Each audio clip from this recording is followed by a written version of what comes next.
राधे राधे। जय श्री कृष्ण। आज मैं आप सबको प्रदोष व्रत की महिमा की या कहिए कि कृपानुभूत की एक बहुत ही प्यारा प्रसंग आपके सामने लेकर आई हूँ। विदर्भ देश में सत्यरथ नाम के एक परम शिव भक्त, पराक्रमी और तेजस्वी राजा थे। उन्होंने अनेक वर्षों तक राज्य किया, परंतु कभी एक दिन भी शिव पूजा में किसी प्रकार अंतर न आने दिया। एक बार शालो देश के राजा ने दूसरे कई राजाओं को साथ लेकर विदर्भ पर आक्रमण कर दिया। 7 दिन तक घोर युद्ध होता रहा। अंत में दुर्दैववश सत्यरथ को परास्त होना पड़ा। इससे दुखी होकर वे देश छोड़कर कहीं बाहर चले गए, शत्रुनगर में घुस पड़े। रानी को जब ये बात ज्ञात हुआ तो वह भी राजमहल से निकलकर सघन वन में प्रविष्ट हो गई। उस समय उसके 9 मास का गर्भ था और वह आसन्न प्रसवा ही थी। अचानक एक दिन अरण्य में ही उसे एक पुत्र रत्न उत्पन्न हुआ। बच्चे को वहाँ ही अकेला छोड़कर वह प्यास के मारे पानी के लिए वन में एक सरोवर के पास गई और वहाँ एक मगर उसे निगल गया।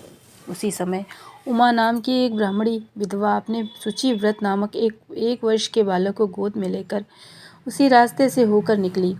बिना नाल कटे उस बच्चे को देखकर उसे बड़ा ही आश्चर्य हुआ और सोचने लगी, यदि इस बच्चे को मैं घर ले जाऊं तो लोग मुझ पर अनेक प्रकार की शंका करेंगे, और यदि यही छोड़ देती हूँ तो कोई हिंसक पशु भक्षण कर लेगा। इस प्रकार सोच ही रही थी कि उसी समय यति के वेश में भगवान शंकर वहाँ प्रकट हुए और उस विधवा से कहने लगे, इस बच्चे को तुम अपने घर ले जाओ, ये राजपुत्र है। अपने पुत्र के समान ही इसकी रक्षा करना और लोगों में इस बात को प्रकट ना करना, इससे तुम्हारा भाग्योदय होगा। इतना कहकर शिवजी अंतर्ध्यान हो गए। ब्राह्मणी ने उस राजपुत्र का नाम धर्मगुप्त रखा। वह विधवा दोनों को साथ लेकर उस बच्चे के माता पिता को ढूंढने लगी। ढूंढते ढूंढते शांडिल्य ऋषि के आश्रम पहुंची। ऋषि ने बताया कि वह राजा सत्यरथ का पुत्र है। राजा का देहांत हो गया है। पूर्व जन्म में क्रोधवश प्रदोष व्रत को अधूरा छोड़ने के कारण ही उनकी ऐसी गति हुई है, तथा रानी भी पूर्व जन्म में अपनी सपत्नी को मारा था। उसी से इन्हें इस जन्म में मगर के रूप में इसे बदला लिया। ब्राह्मणी ने दोनों बच्चों को ऋषि के पैरों पर डाल दिया। ऋषि ने उन्हें शिव पंचाक्षरी मंत्र देकर प्रदोष व्रत करने का उपदेश दिया।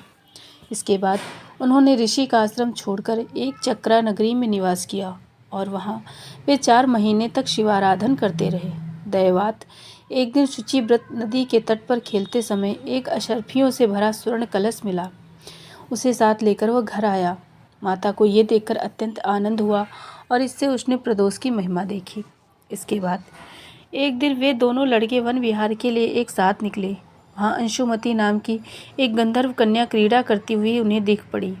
उन्होंने धर्मगुप्त से कहा, मैं एक गंधर्व राज की कन्या हूँ। श्री शिवजी ने मेरे पिता से कहा है कि अपनी कन्या को सत्यरथ राजा के पुत्र धर्मगुप्त को प्रदान करना। गंधर्व कन्या को यही धर्मगुप्त है।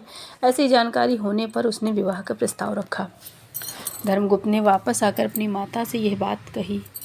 ब्राह्मणी ने इसे शिव पूजा का फल और सांडिल्य मुनि का आशीर्वाद समझा। बड़े ही आनंद से अंशुमती के साथ धर्मगुप्त का विवाह हो गया।